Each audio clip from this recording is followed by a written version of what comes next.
কিয়ামতের আগে কি হবে শুনেন ভাই ভগিনী, আমি বলে যাই, আমি বলে যাই, হাই রে হাই করি কি উপায়, ওরে আজরাইল সামনে আইলে কারো রেহাই নাই। শুনি কোরআনেতে, শুনি কোরআনেতে, হাদিসেতে বলছে মালিক সাই, আরে এক নিমিডে ছাড়তে হবে মিশাই দুনিয়ায় তোমার ধন সম্পদ, তোমার ধন সম্পদ জায়গা জমি সবে রইবে পড়ে, 3.5 হাত মাটির ঘরে হইবে ঠিকানা, থাকবা আজীবন, থাকবা আজীবন বন্ধুগণ। আমি যাই বলিয়া কিয়ামতের কাহিনী বলি শুনো মন দিয়া, যেদিন কিয়ামত হবে, ও যেদিন কিয়ামত হবে, ও যেদিন কিয়ামত হবে, জোরে বলেন না সুবহানাল্লাহ।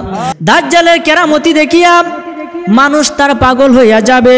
দাজ্জাল আসার আগে পুরা পৃথিবীর মধ্যে কোথাও কোনো বৃষ্টি হবে না, এবং দাজ্জাল এমন সময় আগমন করবে যে সময় তাকে নিয়ে আর কোনো আলোচনা, কোনো মাহফিলে, কোনো মঞ্চে, কোনো জলসায় হবে না।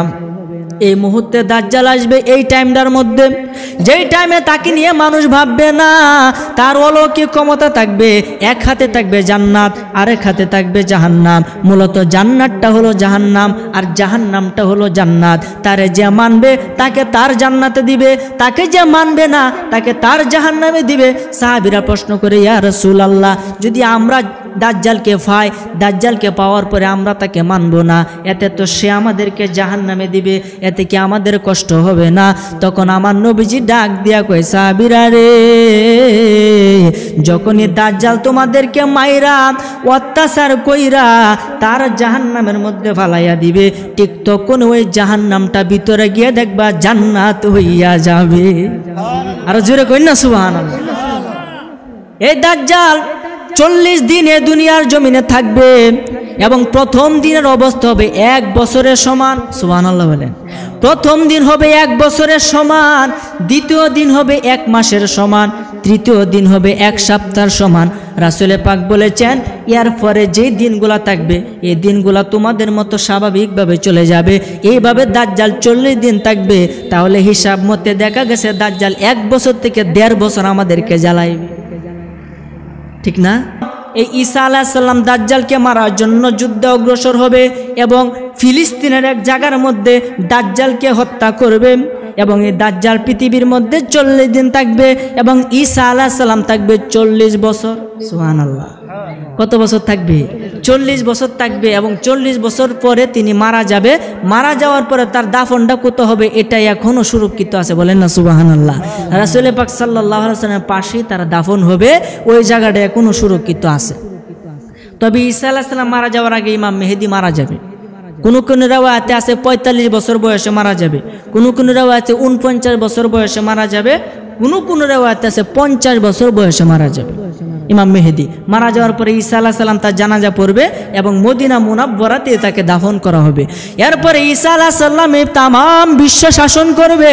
তখন বাঘ এবং হরিণ একসাথে কোলাকুলি করবে, একসাথে থাকবে, কেউ রে কেউ মারত না, প্রাণী নিরাপদ থাকবে, মানুষ নিরাপদ থাকবে, চুরি ডাকাতি কোনো কিছুই হবে না, পুরা বিশ্বের ভিতরে শান্তি আর শান্তি বিরাজ করবে।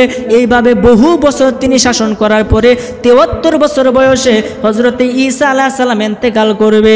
কারণ 33 বছর বয়সে তাকে আকাশে উঠিয়ে নেওয়া হয়েছিল, ওইখান থেকে নামার পরে 40 বছর থাকবে। তাহলে 40 এবং 33 কত?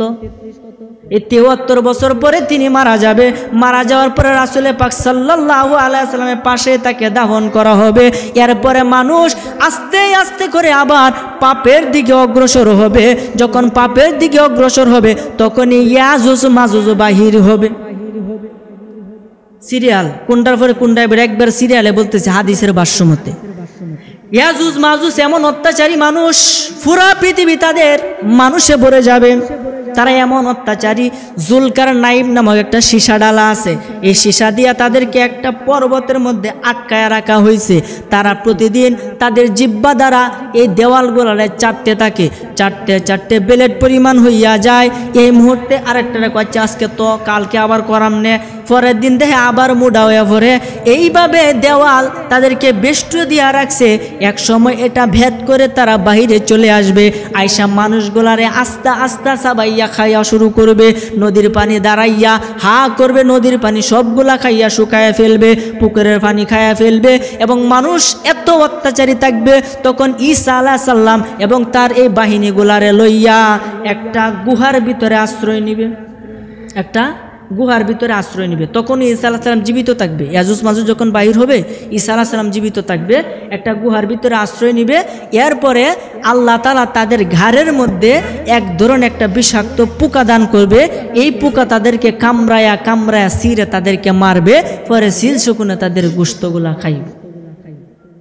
আল্লাহ সব ব্যবস্থা কইরিয়ে রাখছে কি কি হইব।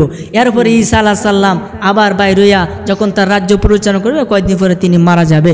এই ইয়াজুজ মাজুজ এই ধ্বংস হওয়ার পরে এই পৃথিবীর মধ্যে আরেকটা বিপ্লব কাণ্ড হবে, যেটা হবে পশ্চিম দিকে সূর্য উদিত হবে।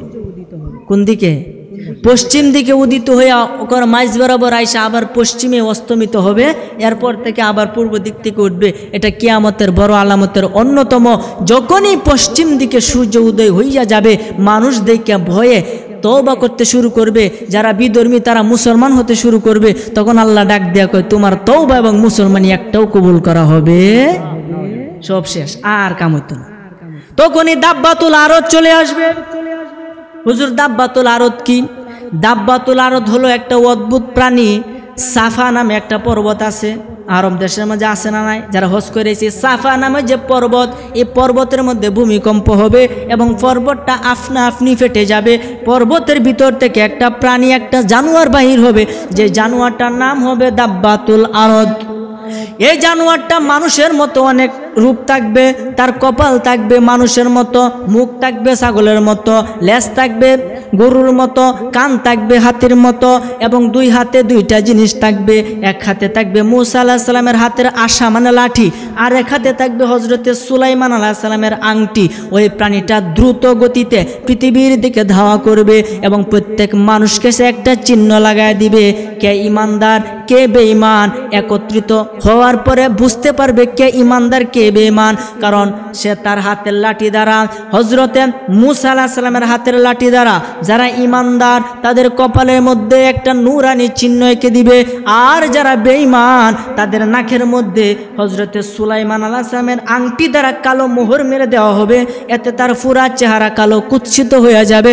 তখন 10-15 জন 4-5 জন যদি একসাথে বৈশা আড্ডা দেয়, কে ইমানদার কে বেঈমান সহজে চিনা যাবে। সুবহানাল্লাহ। দাজ্জালের কেরামতি দেখে মুসলমান, খোদা বলে তারে মানবে যাইবে জাহান্নাম। যারা তাকে খোদা বলতে অস্বীকার করিবে, তারে ধরে খানে দাজ্জাল কাটিয়া ফেলিবে। যারা তাকে খোদা বলতে অস্বীকার করিবে, তারে ধরে খানে দাজ্জাল কাটিয়া ফেলিবে। আরে কখন জানি আসে দাজ্জাল, সেই ভয়েতে মরি জগৎবাসী রে। কোন দিন জানি আসবে গ্রেফতারি, কোন দিন জানি আসবে গ্রেফতারি জগৎবাসী রে। কোন দিন জানি আসবে গ্রেফতারি।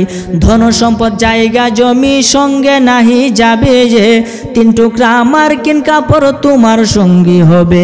3 টুকরা সাদা মার্কিন তোমারে পরাইয়া, 3.5 হাত মাটির ঘরে আসিবে শুয়ায়া। ওরে ফেরেশতারা জিজ্ঞাসিবে জাররা জাররা করি জগৎবাসী রে। কোন দিন জানি আসবে গ্রেফতারি, কোন দিন জানি আসবে গ্রেফতারি জগৎবাসী রে। কোন দিন জানি আসবে গ্রেফতারি। জোরে বলেন না সুবহানাল্লাহ। গোল্ড অফ মদিনা, সুন্নিয়তের অহংকার। হযরতে ইমাম মেহেদী আলাইহিস সালাম তিনি আগমন করবে, এমন সময় আগমন করবে যেই সময় মানুষগুলা থাকবে বিপরীতমুখী। একজনের সাথে আরেকজনের মতের মিল থাকতো না। একজন এই দল করবে, আরেকজন ওই দল করবে, দলাদলি করবে, ফাট্টাফাট্টি করবে। একজন ইসলাম নিয়ে এক কথা বলবে, আরেকজন ইসলাম নিয়ে আরেক কথা বলবে। দুইজনের মধ্যে মতনৈক্য দেখা দিবে। এইভাবে যখন পুরা পৃথিবী মতনৈক্যে ভরে যাবে, ওই সময় ইমাম মেহেদী আবির্ভূত হবে। তখন ওনার বয়স হবে 40 বছর। উনি সমস্ত মানুষদেরকে এক আল্লাহর পথে ডাক দিবে এবং ন্যায়ের পথে ডাক দিবে, যাতে কোনো বিবাদ মানুষের মাথার ভিতরে না থাকে। তিনি সমস্ত মানুষদেরকে ডাইকা এক রশিতে আবদ্ধ করবে এবং তিনি এই রাজ্য পরিচালনা করবে এবং তার রাজ্যের সময় সব মানুষ শান্তিতে বসবাস করবে। এরই মধ্যে দাজ্জালের আবির্ভাব হবে। দাজ্জাল আসবে ইরাক এবং ইরানের মধ্যবর্তী স্থান থেকে। দাজ্জাল কোনো ফেরেশতা নয়, দাজ্জাল কোনো জিন নয়, সে হবে মানুষ। তার অলৌকিক ক্ষমতা থাকবে। সে একটু মোটা সাইজ হবে এবং তার মাথার চুলগুলো থাকবে কুকরানো। তার দুইটা চোখের মধ্যে একটা চোখ অন্ধ থাকবে এবং তার এই কপালের মধ্যে 3টা আরবি অক্ষর লেখা থাকবে। এক হলো কাফ, 2 হলো ফা, 3 হলো র, মানে কাফের। মানে কি? কাফের। তার কপালের মধ্যে কাফের লেখা থাকবে। আল্লাহর কসম, মুমিন ব্যক্তি যদি মূর্খও হয়, অক্ষর জ্ঞান তার ভিতরে না থাকে, তাহলে সে লেখাগুলা ধরতে পারবে। আর বেঈমান ব্যক্তি যদি শিক্ষিত হয়ে একবার উফরে উঠতে পারে, এরপরেও তার এই কাফার ও 3টা আরবি অক্ষর তার চোখে বাসবে। প্রথম দিন যদি 1 বছর যাতে তো 1 বছর হয়ে পড়ে, ঠিক আছে না? এই দাজ্জাল আমাদেরকে 1 বছর জ্বালাইবে। এই দাজ্জালের হাত থেকে পৃথিবীর কোনো মানুষ বাঁচতে পারবে না। সে মৃতকে জীবিত করতে পারবে এবং জীবিতকে মৃত করতে পারবে। মরা ব্যক্তি কয়বার থেকে উঠতে গো বাবা, সেই আমাদের আল্লাহ, তুমি মান্য লাও। তখন আপনি বাধ্য হইয়া মানতে হবে। তখন বৃষ্টি বাদল হবে না, মানুষের ক্ষেতের মধ্যে ফসল হবে না, বৃষ্টির জন্য মানুষ ফসল জন্মাতে পারবে না। তখন যাকে দাজ্জালকে যে খোদা মানবে, তার ক্ষেতের মধ্যে দাজ্জাল আকাশকে আদেশ করবে, আকাশ থেকে বৃষ্টি বর্ষণ হবে, এবং যে তাকে মানবে না, তার ক্ষেতের মধ্যে কোনো বৃষ্টি হবে না। বলেন, একটা কঠিন মুসিবত না? এই কঠিন মুসিবতে যে ব্যক্তি দাজ্জালকে মানবে, সে ব্যক্তি জাহান্নামে যাবে। ঈমান রাখাটা খুবই কঠিন। এই কারণে তো বলি, মুখে যাহা বলবে দাজ্জাল তাহাই হয়ে যাবে, আল্লাহ এমন শক্তি ভাইরে তারে দিবে ভবে। মুখে যাহা বলবে দাজ্জাল তাহাই হয়ে যাবে, আল্লাহ এমন শক্তি ভাইরে তারে দিবে ভবে। আমার ভাইরা, বাবারা, বন্ধুরা, ওই দাজ্জালের কেরামতি দেখিয়া মানুষ তার প্রেমে পাগল হইয়া যাবে। ওই দাজ্জালের সাথে 70,000 ইহুদি থাকবে। এই ইহুদিগণকে নিয়ে সে ফিলিস্তিনের দিকে রওনা দিবে। তখন ঈসা আলাইহিস সালাম সিরিয়ার মধ্যে, সিরিয়ার পূর্ব দিকে সাদা মিনারের উপরে আকাশ থেকে অবতরণ করবে। তখন ইমাম মেহেদির সাথে একটা বৈঠকখানায় বসবে এবং মুসলমানদেরকে একত্রিত করবে। করার পরে কাফেরের বিরুদ্ধে যুদ্ধ ঘোষণা করবে। বলেন না সুবহানাল্লাহ? বাবা, এগুলা কিয়ামতের আলামত, বড় বড় আলামত আসতেছে। এই ইমাম মেহেদি এবং ঈসা আলাইহিস সালাম দুইজন একসাথে হইয়া জালেমের বিরুদ্ধে যুদ্ধ ঘোষণা করবে এবং হযরত ঈসা আলাইহিস সালাম বলবে, ইমাম মেহেদি রে, আমার তীর দেও এবং গোড়া দেও, আমি জালেমের বিরুদ্ধে যুদ্ধে যাব। তখন আল্লাহ তাআলা ঈসা আলাইহিস সালামকে এমন শক্তি দিবে, তার নাকের শ্বাসে পাথর গলে পানি হইয়া যাবে। সুবহানাল্লাহ। ঈসা নবীকে তখন আল্লাহ এমন শক্তি দিবে, নাকের শ্বাসে পাথর গলে পানি হয়ে যাবে। তাহার হাতে কোনো বেঈমান প্রাণে না বাঁচিবে, কুফর বেদিন যত সবই মাইরা শেষ করিবে। এই কথা কই না, কথা কই না ভাইরা। যাক, আলোচনার ভিতরে কথা বললে সমস্যা। আচ্ছা, আপনারা কি আমার কথা কষ্ট পাইতেছেন? কথা কি বুঝতেছেন না? এটা বুঝার বিষয়, কারণ আমরা কোন দুনিয়ার মাঝে আছি চিন্তা করেন একবার। নবীজি বলেছেন অশ্লীলতায় ভরে যাবে, গান বাজনার প্রচলন বেড়ে যাবে। মানুষ গান বাজনাটাকে এমন ভাই শুনবে মনে হয় এটা কোনো পাপ হইতো না, অথচ গান বাজনা কিন্তু নিষেধ। কথা বলেন ঠিক কিনা? একেবারে হারাম। তবে হ্যাঁ, গান বাজনার মধ্যেও একটা জিনিস আছে, যে গানের মধ্যে আল্লাহ এবং তার রাসূলের কথাবার্তা বলা হয়, যে গানের মধ্যে আল্লাহর কুদরত, নবীজির সুন্নত বলা হয়, ওই গান শোনা জায়েজ আছে। বলেন সুবহানাল্লাহ। লাহু আল হাদিসের অন্তর্ভুক্ত গান শোনা হারাম, যেটা দিয়ে অশ্লীল কথাবার্তা কয়, যেটা দিয়ে আপনার ভিতরে যে পুরুষত্ব এটা জাগ্রত হয়ে পড়ে, এরকম গান শোনা হারাম। কথা বলেন ঠিক কিনা? এই জন্য আমার ভাইরা, বাবারা, বন্ধুরা, সব কিছু আমাদের জানতে হবে এবং সব কিছু আমাদের মানতে হবে। যদি একটু সামান্য বেয়াদবি করেন, ভুল করেন, তাহলে কিন্তু আল্লাহ তাআলা এটার জন্য কবরে আপনাকে শাস্তি দিবে। এই জন্য আমার ভাইরা, বাবারা, বন্ধুরা, তখন এই ঈসা আলাইহিস সালাম দাজ্জালকে মারার জন্য যুদ্ধে অগ্রসর হবে এবং ফিলিস্তিনের এক জায়গার মধ্যে দাজ্জালকে হত্যা করবে এবং এই দাজ্জাল পৃথিবীর মধ্যে 40 দিন থাকবে এবং ঈসা আলাইহিস সালাম থাকবে 40 বছর। সুবহানাল্লাহ। কত বছর থাকবে? 40 বছর থাকবে এবং 40 বছর পরে তিনি মারা যাবে। মারা যাওয়ার পরে তার দাফনটা কত হবে এটাই এখনো সুরক্ষিত আছে, বলেন না সুবহানাল্লাহ। রাসূল পাক সাল্লাল্লাহু আলাইহি ওয়াসাল্লামের পাশেই তার দাফন হবে, ওই জায়গাটা এখনো সুরক্ষিত আছে। তবে ঈসা আলাইহিস সালাম মারা যাওয়ার আগে ইমাম মেহেদী মারা যাবে। কোনো কোনো রাওয়ায়াতে আছে 45 বছর বয়সে মারা যাবে, কোনো কোনো রাওয়ায়াতে 49 বছর বয়সে মারা যাবে, কোনো কোনো রাওয়ায়াতে আছে 50 বছর বয়সে মারা যাবে ইমাম মেহেদী। মারা যাওয়ার পরে ঈসা আলাইহিস সালাম তার জানাজা পড়বে এবং মদিনা মুনাব্বরাতে তাকে দাফন করা হবে। এরপরে ঈসা আলাইহিস সালাম তামাম বিশ্ব শাসন করবে। তখন বাঘ এবং হরিণ একসাথে কোলাকুলি করবে, একসাথে থাকবে, কেউ রে কেউ মারতো না, প্রাণী নিরাপদ থাকবে, মানুষ নিরাপদ থাকবে, চুরি ডাকাতি কোনো কিছুই হবে না, পুরা বিশ্বের ভিতরে শান্তি আর শান্তি বিরাজ করবে। এইভাবে বহু বছর তিনি শাসন করার পরে 73 বছর বয়সে হযরতে ঈসা আলাইহিস সালাম ইন্তেকাল করবে। কারণ 33 বছর বয়সে তাকে আকাশে উঠিয়ে নেওয়া হয়েছিল, ওইখান থেকে নামার পরে 40 বছর থাকবে। তাহলে 40 এবং 33 কত? এই 73 বছর পরে তিনি মারা যাবে। মারা যাওয়ার পরে রাসূল পাক সাল্লাল্লাহু আলাইহি ওয়াসাল্লামের পাশে তাকে দাফন করা হবে। এরপরে মানুষ আস্তে আস্তে করে আবার পাপের দিকে অগ্রসর হবে। যখন পাপের দিকে অগ্রসর হবে তখনই ইয়াজুজ মাজুজ বাহির হবে। সিরিয়াল কোনটার পরে কোনটা একবার সিরিয়ালে বলতেছে হাদিসের ভাষ্য মতে ইয়াজুজ মাজুজ এমন অত্যাচারী মানুষ, পুরা পৃথিবী তাদের মানুষে ভরে যাবে। তারা এমন অত্যাচারী, জুলকার নাইম নামক একটা সীসা ডালা আছে, এই সীসা দিয়া তাদেরকে একটা পর্বতের মধ্যে আটকায় রাখা হয়েছে। তারা প্রতিদিন তাদের জিহ্বা দ্বারা এই দেওয়ালগুলারে চাটতে থাকে, চাটতে বেলেট পরিমাণ হইয়া যায়। এই মুহূর্তে আরেকটা কচ্ছে আজকে তো, কালকে আবার করাম নে, পরের দিন দেখে আবার মুডা হয়ে পড়ে। এইভাবে দেওয়াল তাদেরকে বেষ্টু দিয়া রাখছে।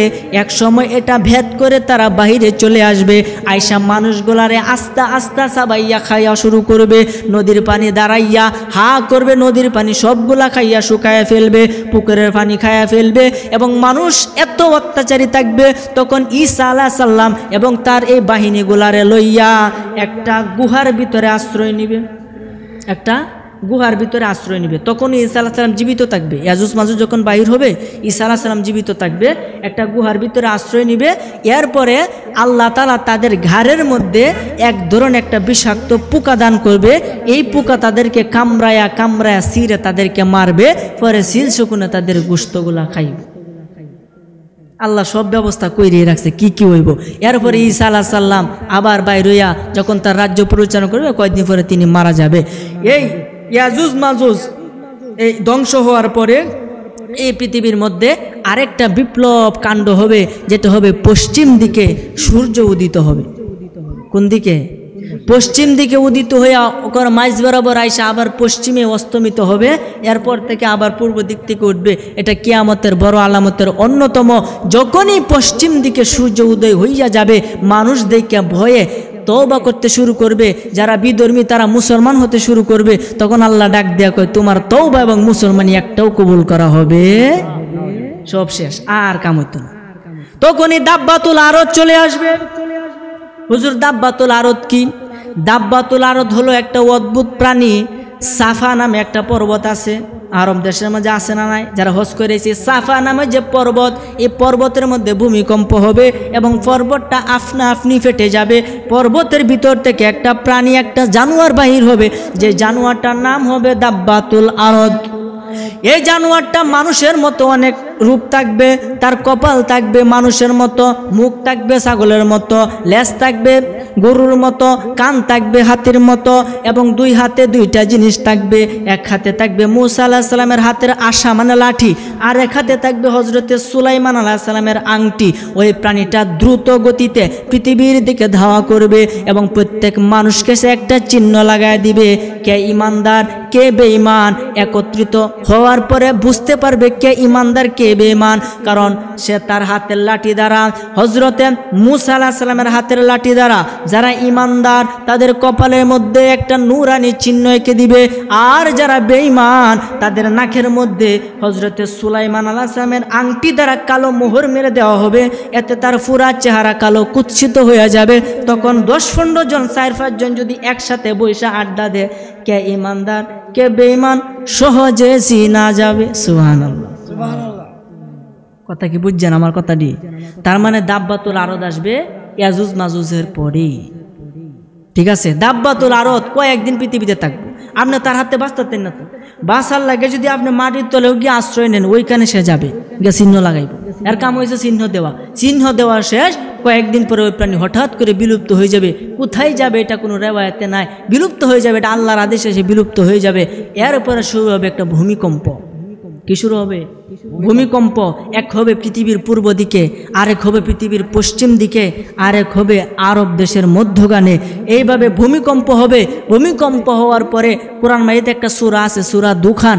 এই আকাশ থেকে একটা আপনার ধোঁয়া নাজিল হবে, পুরাটা পৃথিবী ধোঁয়ায় আবৃত হয়ে যাবে, ধোঁয়ায় আবৃত হবে। এরপরে ইয়ামান থেকে একটা আগুন উঠবে, এই আগুন মানুষকে ধাওয়া করতে শুরু করবে। ওই আগুন মানুষকে বাইরে দৌড়াইতে থাকবে, মানুষ দেখিলে আগুন পিছে পিছে যাবে। ওই আগুন মানুষকে বাইরে দৌড়াইতে থাকবে, মানুষ দেখিলে আগুন পিছে পিছে যাবে। ওই আগুন মানুষদেরকে দৌড়াইয়া সকলকে হাসরের মাঠে একত্রিত করবে, অর্থাৎ শাম দেশে শাম অঞ্চলে সকলকে একত্রিত করবে।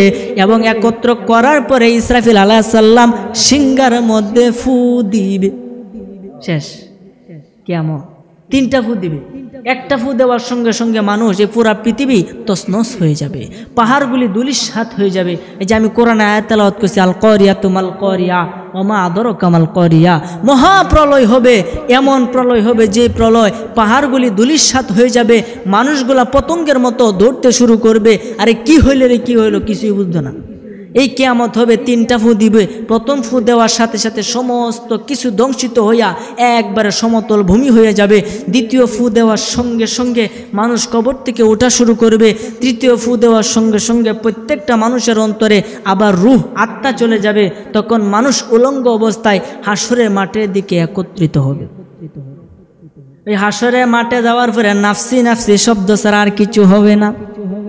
নাফসি নাফসি মানুষ করতে থাকবে, আর আপনি আমার নবী, মায়ের নবী, ইয়া হাবলি ইয়া উম্মতি জপতে থাকবে। বলেন না সুবহানাল্লাহ।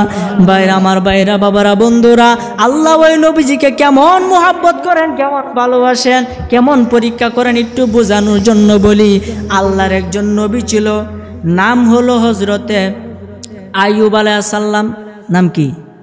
আইয়ুব আলাইহিস সালাম। আপনারা জানেন তিনি 18 বছর কুষ্ঠরোগে ভুগছে। কথা ঠিক আছে না? কেন কুষ্ঠরোগে ভুগছে, এটার হাকিকত কি আজকে একটু বলতাম। আপনারা কি রাজি আছেন? তো দুরূদ শরীফ পড়েন, আল্লাহুম্মা সাল্লি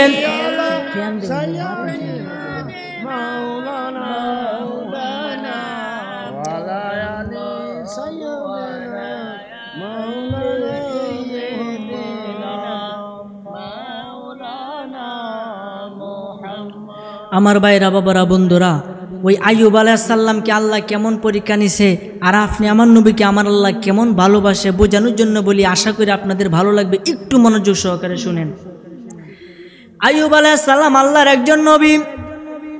অঢেল ধন সম্পত্তি আল্লাহ তাকে দান করেছে, অসংখ্য গরু ছাগল উট তাকে আল্লাহ দান করেছে।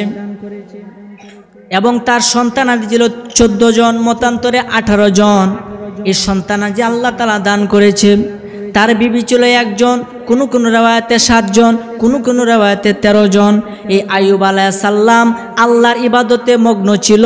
তখন আমার আল্লাহ ফেরেশতাদেরকে ডাক দেয়, কই ফেরেশতারা রে, আমার আইয়ুব দেখছো নি আমারে কত ভালোবাসে। সুবহানাল্লাহ বলেন। শয়তান ডাক দেয়, কই আল্লাহ এত বড়াই কইরো না, এত বড়াই কইরো না। এই যে সম্পদ তুমি দিছ, এই যে অঢেল ধন সম্পত্তির মালিক তারে বানাইছ, এই কারণে তোমারে সে ভালোবাসে, নইলে তোমারে ভালোবাসতো না। তার মানে আল্লাহর সাথে কিন্তু একটা চ্যালেঞ্জ করতেছে সে। সে বলতেছে কি এত সম্পদ তুমি তারে দিছো, সন্তানে দিছো, এই কারণে তোমার পছন্দ করে, তোমার নাম জপে, একটু কষ্ট রাহ দেও। আইয়ুবের কি অবস্থা হো? তাই নাকি? কহ তাই। কুফুরি কয়ে বড় কো বাজি, তোমার সাথে আমি বাজি ধরলাম। শয়তানের সাথে কার বাজি? আল্লাহর। তোমার সাথে চ্যালেঞ্জ করো দেখি। তখন এই শয়তানকে আল্লাহ ক্ষমতা দিছে, যা দিয়ে আমার আইয়ুব রে নিয়ে আমার তুই বলাইতে রো, যা তুই আইয়ুব। শয়তান গেছে, যাওয়ার পরে কি জানি কি করছে, তার যে অতটা গরু ছাগল ছিল, উট ছিল, একটা রোগও আর মরে ভরে যা, রোগও আর মরে ভরে যা, মরতে মরতে মরতে মরতে তার এত বিশাল বাহিনীর যে উটগুলি ছিল সবগুলি একবারে মারা গেছে। বলেন আপনার যদি 10টা গরু থাকে, 10টা গরুতে 10টা গরু একসাথে মারা যা, আপনার মনটা কি অবস্থা হইব? অনেক কষ্ট হইতো না? তখন আইয়ুব আলাইহিস সালাম রে শয়তান ডাক দিয়ে কই, কি গো আইয়ুব, কেমন ডাল লাগে? দূর হ শয়তান, আমার আল্লাহ জিনিস আল্লাহ নিছে গায়াতে দুঃখ হওয়ার কি আছে? আলহামদুলিল্লাহ বলেন সুবহানাল্লাহ। শয়তান ডাক দিয়ে কই, কি রে এত তো পারলাম না, এখন কি করি? আচ্ছা ঠিক আছে। আইয়ুব আলাইহিস সালাম ডাক দিয়া কই, বাবারা রে, ও আমার সন্তানেরা, শয়তানের কাম শয়তানি করছে, আল্লাহর জিনিস আল্লাহ লইয়া গেছে গা, এতে আমাদের ভয় পাওয়ার মন ভাঙ্গার কোনো কিছু নাই। চলো আমরা সকলে আল্লাহর ইবাদত করতে যাই। একটা নির্দিষ্ট ঘর ছিল, ওই ঘরে ঢুইকা যখন তারা আল্লাহর ইবাদতের মধ্যে সামিল হইল, যখন সেজদা দিল, শয়তান কি করছে, উপরে 7টা ভাঙ্গা ফালাইয়া দিছে, এতে 18টা মতান্তরে 14টা সন্তান একসাথে মারা গেছে। আজ কোন কামটা কি হইলো? এর কামে শয়তানি করা, শয়তানে গিয়া এই ব্যাকটেরিয়া মেরেছে। তখন ডাক দেখো আইয়ুব, তখন কিরকম? আলহামদুলিল্লাহ, আল্লাহর মাল আল্লাহ নিছে গা, আলহামদুলিল্লাহ আমি খুশি আছি। কয় রে তোর তো পারলাম না, এখন কি করি? তখন সে একটা বিষাক্ত পোকা করতে বেড়ে আনছে বা সৃষ্টি করছে, সৃষ্টি করে আইয়ুবের শরীরের মধ্যে দিছে সাইরা। এই বিষাক্ত পোকা তার কি একটা কামড় মারছে। কামড় দেওয়ার পরে এই জায়গাটা আমাদের একটা ঘা হয়েছে, আস্তে আস্তে অসুখটা বাড়তে শুরু করে, সে কুষ্ঠরোগে আক্রান্ত হয়েছে। কুষ্ঠরোগ যে ঘরের ভিতরে হয়, এই ঘরে মানুষ দূরের কথা, আশেপাশে এলাকায় গন্ধের লাগে মানুষ থাকতে পারে না। মনোযোগ দেন, তার 7 থেকে 13 জন স্ত্রী, তার শরীরের গন্ধ তাদের সহ্য হয় না। গেছে গিয়ে বলতে, স্বামী গো, ও আমার আদরের স্বামী, আপনার যে কুষ্ঠরোগ হয়েছে, এ গন্ধ তো আমরা সহ্য করতে পারি না, দয়া করে আমাদেরকে আমাদের পিতার বাড়িতে যাওয়ার অনুমতি দেন, আমরা আপনার কাছে থাকতে চাই না। অথচ ওই সময়ের আইয়ুব আলাইহিস সালামের খেদমত কিন্তু খুবই দরকার ছিল, কথা কোন ঠিক কিনা? তার অসুস্থ হলে খেদমত করা। তখন আইয়ুব আলাইহিস সালাম চোখের পানি ফালায় কয়, যাও, অনুমতি দিলাম, যার মন চা আমাকে ছেড়ে চলে যাও, আমার জন্য আমার আল্লাহ যথেষ্ট। বলেন সুবহানাল্লাহ। সর্বশেষ তার স্ত্রী রহিমা গিয়া বলতে, স্বামী গো, সবাই চলে যাইতেছে, আপনি অনুমতি দিতেছেন, দয়া করে আমি রহিমারে আপনি তাড়াইয়া দিয়েন না। আমি রহিমা যতদিন আমার দেহে প্রাণ আছে, আমি রহিমা আপনার খেদমত করতে চাই। বলেন না সুবহানাল্লাহ। কেমন স্বামী ভক্ত ছিল, আর আজকালকার মহিলারা কি ভক্ত, এটা বললে আপনারা বুঝতে পারবেন। এই জন্য আমার ভাইরা, বাবারা, বন্ধুরা, খারাপ লাগতেছে কেউ? তখন এই রহিমা বিবি তার স্বামীর খেদমত করা শুরু করলো। আশেপাশের মানুষ যারা ছিল সবাই আয়া আইয়ুব আলাইহিস সালামের বাড়ির মধ্যে ধাওয়া করলো, ডাক দিয়া কয়, ও আইয়ুব নবী, তুমি আল্লাহর নবী মানছি, আমরা নেতা মানছি, কিন্তু তোমার শরীরের গন্ধের জন্য আমরা বাড়িতে থাকতে পারি না, মাঠে কাজ করতে পারি না, রাস্তাঘাটে চলতে পারি না। এখন হয় তুমি এই বাড়িতে থাকো, নহলে আমাদেরকে এলাকা ছাড়িয়া চলে যাইতে হবে, আমাদেরকে অনুমতি দাও। আইয়ুব আলাইহিস সালাম চোখের পানি ফালাইয়া ডাক দিয়া কই, বাবারা রে, আমার জন্য তোমরা কেন যাইবা? তোমরা থাকো, আমি আইয়ুব তোমাদের ছাড়িয়া অরঙ্গ জঙ্গলার ভিতরে জনমানবহীন জায়গার মধ্যে আমি আইয়ুব চইলা যাব, তোমরা তোমাদের এলাকায় থাকো। কতটুকু কষ্ট! আপনি যদি অসুস্থ হই, আপনি এলাকার আশেপাশে মানুষ তুমি ওই বাইতে নাহলে আমরা যেতাম না, তো আপনার মনটা কি মনে হইব? কষ্টে একেবারে অতদিন কার লাই কিতা করছি, কথা কোন ঠিক কিনা? তখন আইয়ুব আলাইহিস সালাম এবং রহিমা বিবি গাটলে গুটলা বান্ধে গেছে অরঙ্গ জঙ্গলের ভিতরে। তখন শয়তান পিছে পিছে গিয়ে কি গো আইয়ুব, হন কিরকম? দূর হ শয়তান, যে আল্লাহ আমাকে এই রূপ দিয়েছে সে আল্লাহ নিব, আমার কোনো ভয় নাই, সর্বাবস্থায় আল্লাহ শুকরিয়া, আলহামদুলিল্লাহ, কন্যা সুবহানাল্লাহ। শয়তানকে ভাবলাম না রে, এখন কিতা করি। শয়তান খালি ভাবে। আইয়ুব আলাইহিস সালাম নামাজে দাঁড়াইলো, সেজদায় যখন দিল, সেজদা থেকে মাথাটা উঠাইতে পারে না, শরীর অসুস্থ, তার পুরা শরীরের এমন কুষ্ঠরোগ, যদি কেউ ধরে এই গুষ্ঠগুলা কষিয়া কষিয়া মাটির মধ্যে পড়িয়া যায়, কত কষ্ট। তখন রহিমা বিবি তার মাথার চুল তার সামনে দিত, মাথার চুলের মধ্যে ধরিয়া এইভাবে সে একটু উঠতে পারত। রহিমা বিবি অক্লান্ত পরিশ্রম করে তার খেদমত শুরু করলো। এখন তো খেতে হবে, খাবার কোনো কিছু নাই। রহিমা বিবি মুখটারে ঢাকিয়া গেছে গে তার এলাকার মধ্যে গিয়া বাড়ি বাড়ি ভিক্ষা করে। কেউ যদি একটা কাজ দেয়, এই কাজের বিনিময়ে কয়েকটা খাবার আইনা স্বামীর মুখে তুইলা দেয়। বলেন এরকম ভাগ্যবতী মহিষী নারী পৃথিবীর মধ্যে এখন আছে না নাই? নাই, নাই, ডাইরেক্ট নাই, কথা একটাই। যতই খেদমত করো, রহিমা বিবির মতো এমন ধৈর্যশীল ব্যক্তি পৃথিবীর জমিনে আর আসবে না। এত ধৈর্যশীল একজন ব্যক্তি আল্লাহ তাকে দিছে। তখন এই রহিমা বিবি এই আইয়ুব আলাইহিস সালামের খেদমত শুরু করলো। আইনে খা মুহ তুললে দে, একটু একটু খায়া তারা দুইজন বাঁচতেছে। শয়তান কই এখন কি করি, আমি তো কোনোভাবে তাদের সাথে পারতাছি না, এখন একটা বিপরীত রাস্তা না ধরলে তাদের সাথে পারতাম না। সে কি করলো, একটা মানব বেশ দোষে, সুরত দোষে, তাও আবার মাওলানা সুরত। কোন সুরত? মাওলানা সুরত, আলেমের সুরত। বাবা আলেম নামে জালেম আছে না নাই? বর্তমানে আছে, দেখবেন বেশ খুব বালা, কিন্তু ভিতরে তার নূর না, সে জালেম, শয়তান, পাক্কা শয়তান। এই আলেমের রূপ দইরা, কারণ আলেমকে মানুষ কিন্তু সম্মান করে, ভিতরে থাকবা না থাক মানুষ কিন্তু সম্মান করে। এই শয়তান আলেমের রূপ ধারণ করিয়া গেছে গা ওই এলাকার মধ্যে সব মানুষকে একত্রিত করে এই বলতেছে, মানুষ সকল তোমরা শুনে রাখো, এই যে মহিলাটা আসে তোমাদের বাড়িতে কাজ করতে, তোমরা যাকে খাবার দেও, সাবধান সাবধান, ওই মহিলার চরিত্র ভালো না। আজ কোন বেজালটা কেমন লাগাইতেছে শয়তানে? কো মহিলা স্বভাব বালা না, চরিত্র বালা না, কুকের কিতে করছে পারে, তোমরা তো জানো না, সে আকাম কুকামে ব্যস্ত। খুব খারাপ একটা কথা কইছে। তোর মানুষকে দেখছো, এই বিড়িয়া কত বিশ্বাস করতাম, আর এই বিড়িয়া লাস্টে তা কাম করতো আজকে আয়ুব। ওইদিকে আইয়ুব আলাইহিস সালামের স্ত্রী রহিমা বিবি আসতেছে কিছু খাবার সংগ্রহ করার জন্য, গেছে এক বাড়ির ভিতরে ঢুকছে। ঢুকে মহিলাকে মনে মনে হাইছে, দেখা যা আজকে কিছু করাও। শয়তান হেন্দে কয়ে দিছে, যদি কিছু দেও চুলটি কাটতে রাখতে দিও, কারণ চুল ধরে আইয়ুব আলাইহিস সালাম নামাজতে উঠে, ও চুল ধরে না তাই নামাজতে উঠতারবো, উঠতারতো না, হেন্দে আরেক ফেস লাগাইবো। পরে আইসে রহিমা বিবি, আইসে আওয়ার পরে এই বাড়িতে ঢুকছে। মহিলা ডাক দিয়া কয়, আজকে তোমার কোনো কাম দিতাম না। কেন হঠাৎ করে আপনার কি হইল?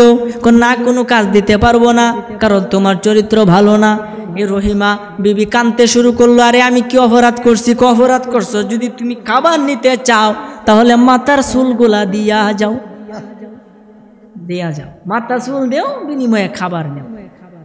রহিমা বিবি কানতে কানতে তার বুকটা বাসায় দিছে। রে এখন তো স্বামীর মুখে একটু খাবার তুলতে হবে, না না না, আমার মাথার চুল গেলে যাক, এরপরে আমার স্বামী যেন অভুক্ত না থাকে। সুবহানাল্লাহ। তখন এই রহিমা বিবি তার চুলগুলা কাটতেছে, তার চোখ দিয়ে পানি ফুটতেছে। আস্তে আস্তে কাটতে কাটতে যখন মধ্যখানে সামান্য কটা চুল বাকি আছে, এই মুহূর্তে ওই মহিলার হাতের মধ্যে তাফা দিয়া ধরছে, যেরকম মা আমার এই চুলটি অন্তত তুমি কাইটো না। কেন?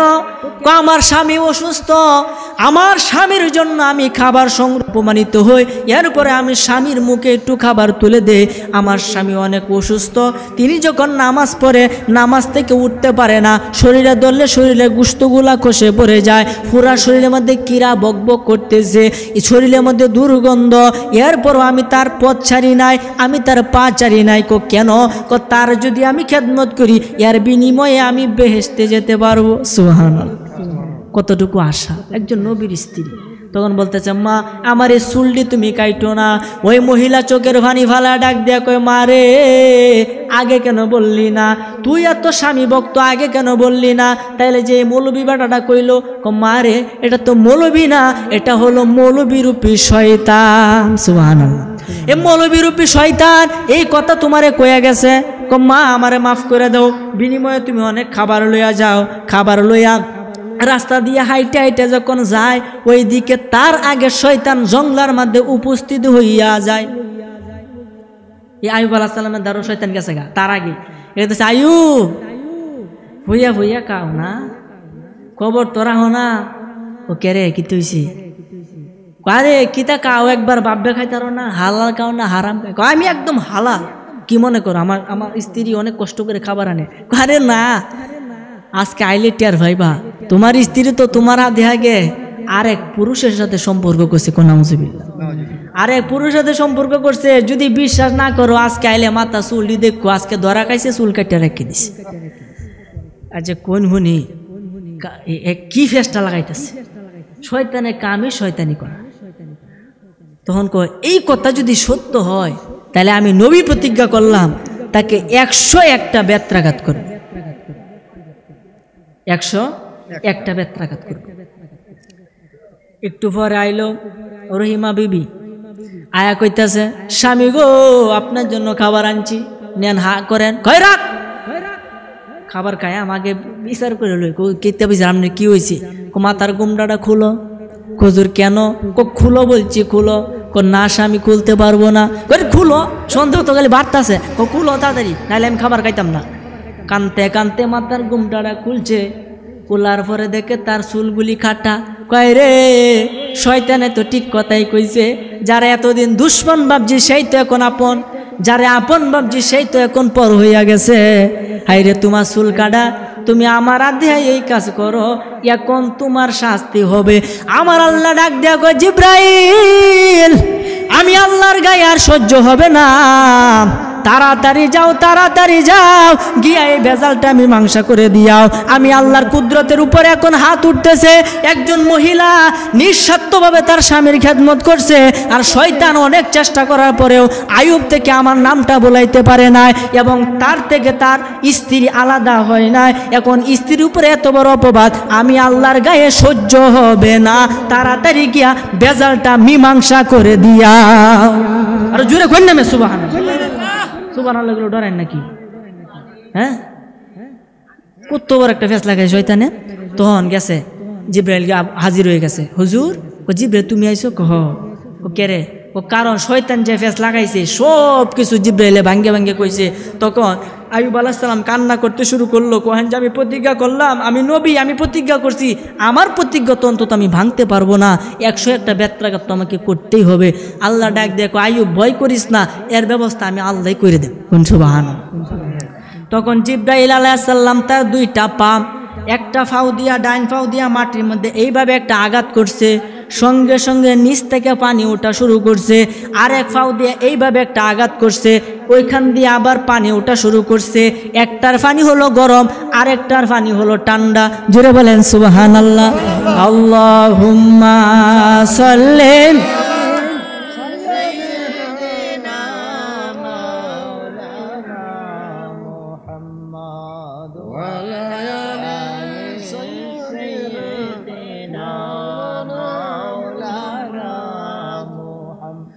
Allahumma salli ala sayyidina wa ala ali sayyidina।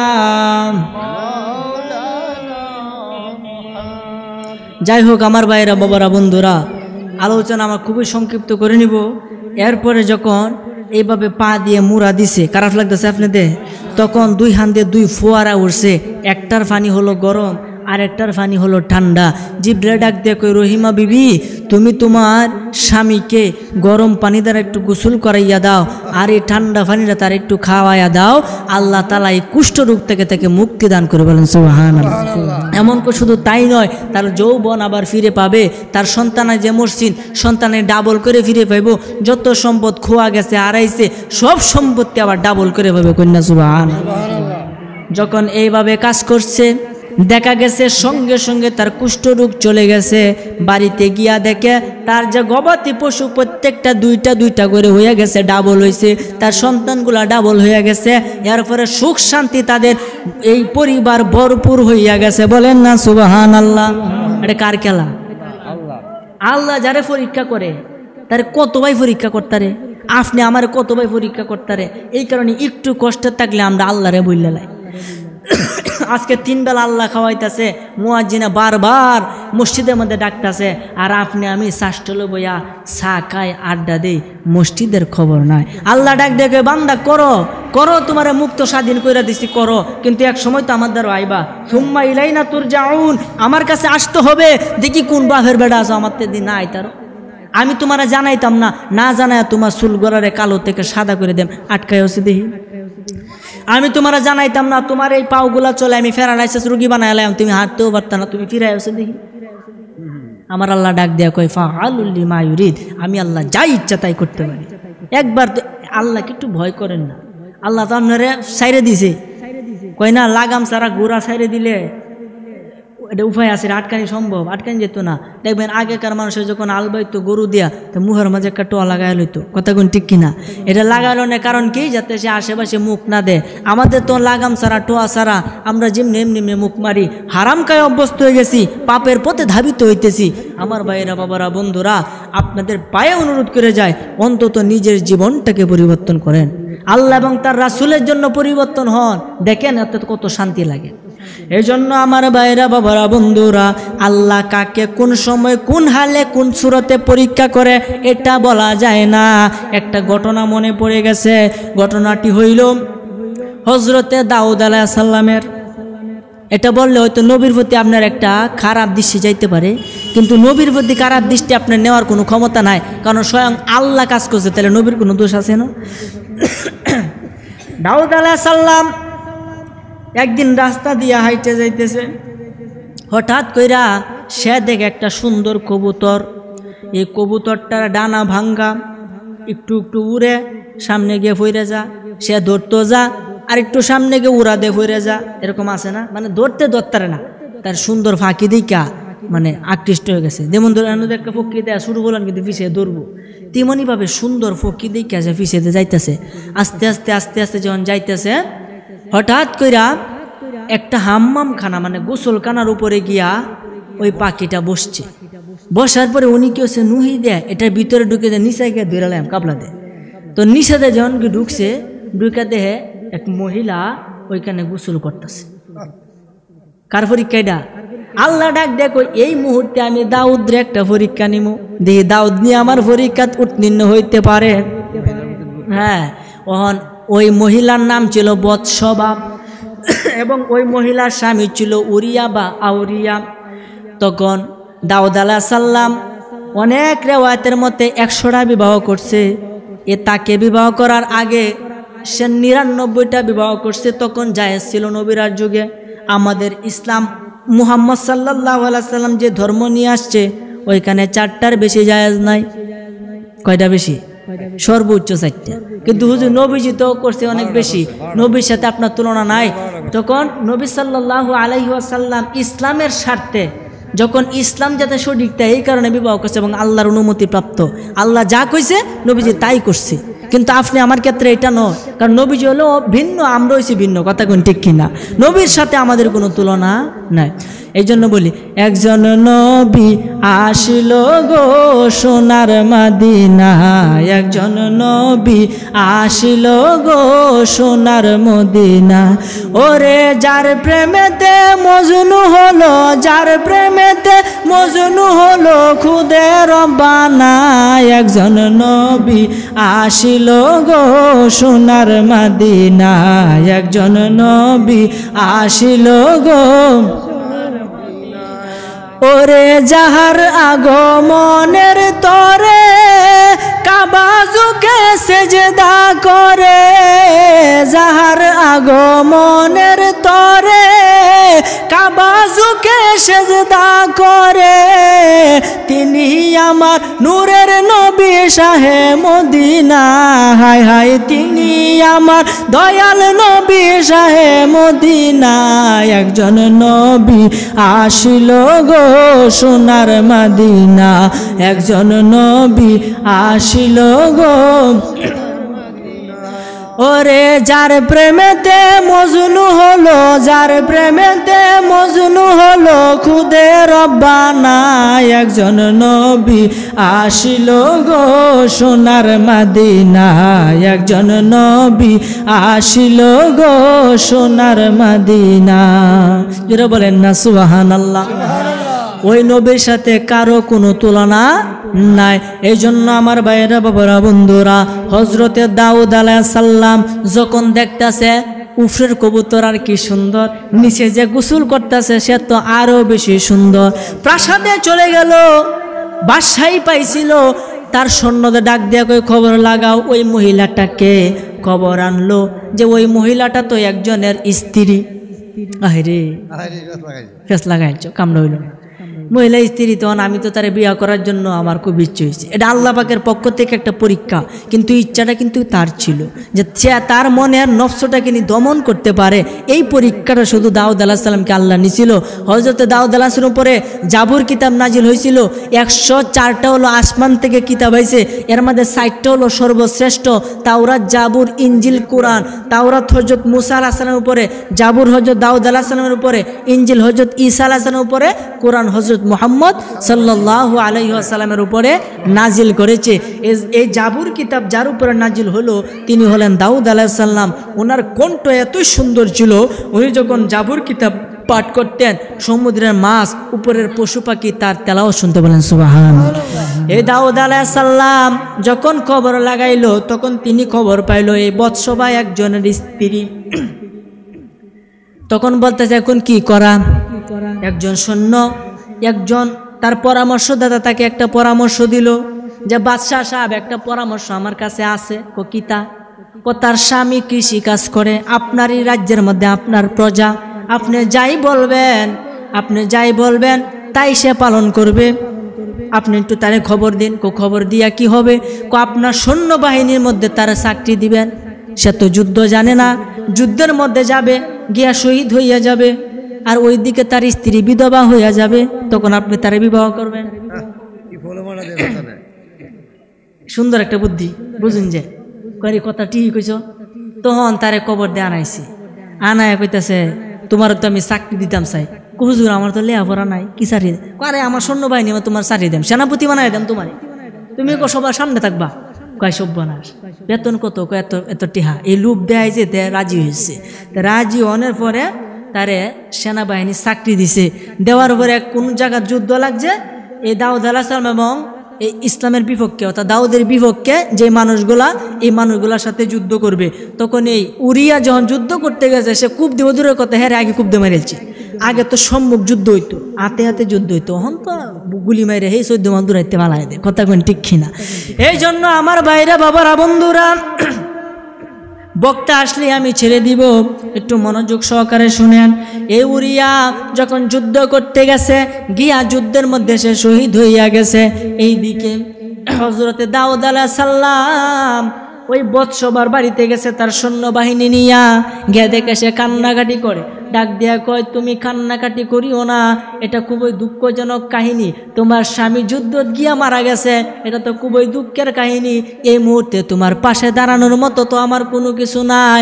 এখন তুমি হলো সুদা যৌবন তোমার ভিতরে আছে, এখন যদি তুমি এইভাবে থাকো এলাকার মানুষ তোমাকে শান্তি দিবে না, এলাকার মানুষ তোমাকে জ্বালাইবে।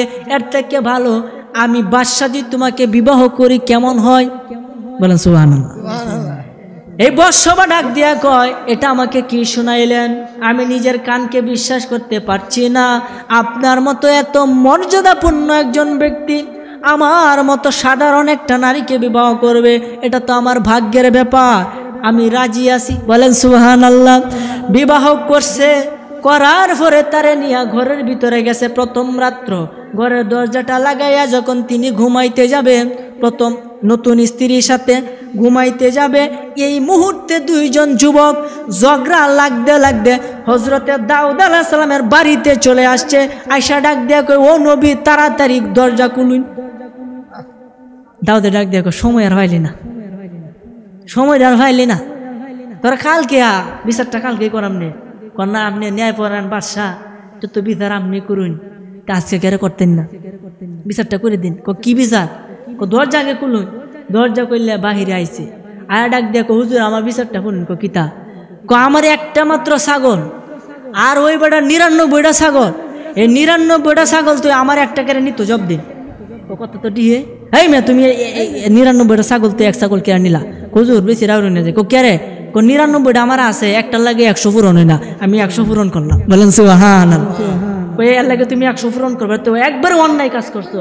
কেন হুজুর, যার ঘরের ভিতরে 99 জন স্ত্রী থইয়াও যে ব্যক্তি আরেকজনের স্বামীকে প্ররোচনায় ফালাইয়া একবারে কৌশলে বিবাহ করে, এটা কি অন্যায় না?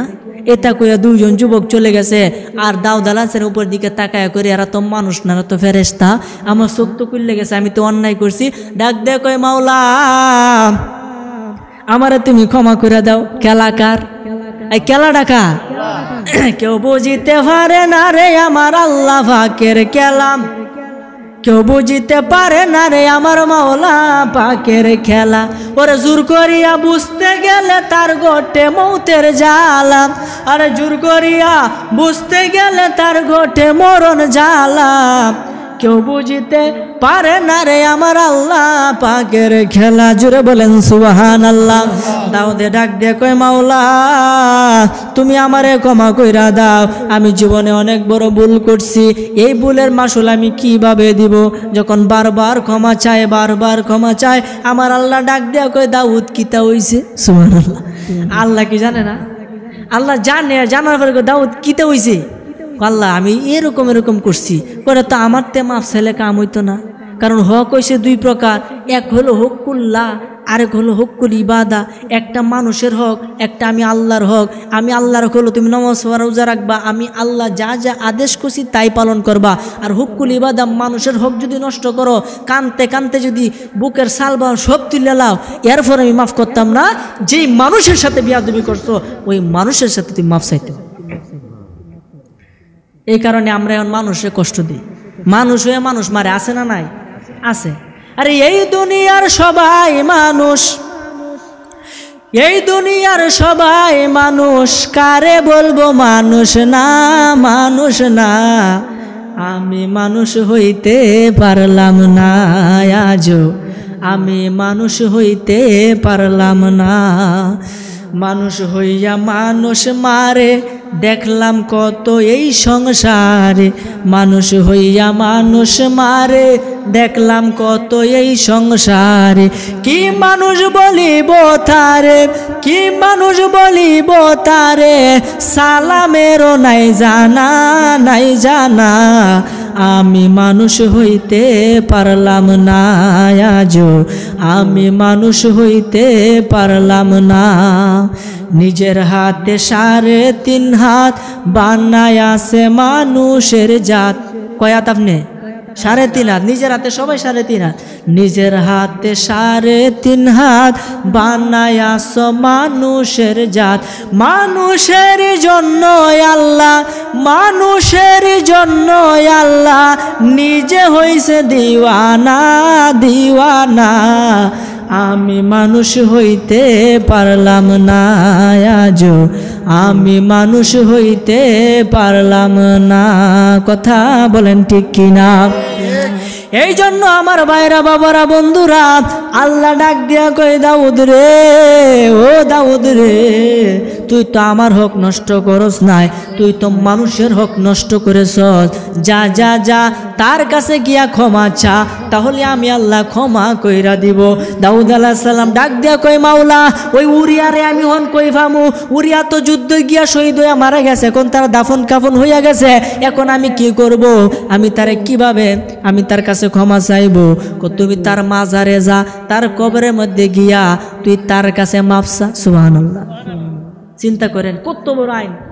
আল্লাহ কিন্তু চাইলে মাফ করতে পারে, আল্লাহরই পরীক্ষা, এটা তার কোনো দোষ নেই, আল্লাহরই পরীক্ষা। এরপরে বলতে তুই তার মাজারও যা। আর আজকে মাজার ভাঙ্গা লইয়া মানুষ আছে না নাই?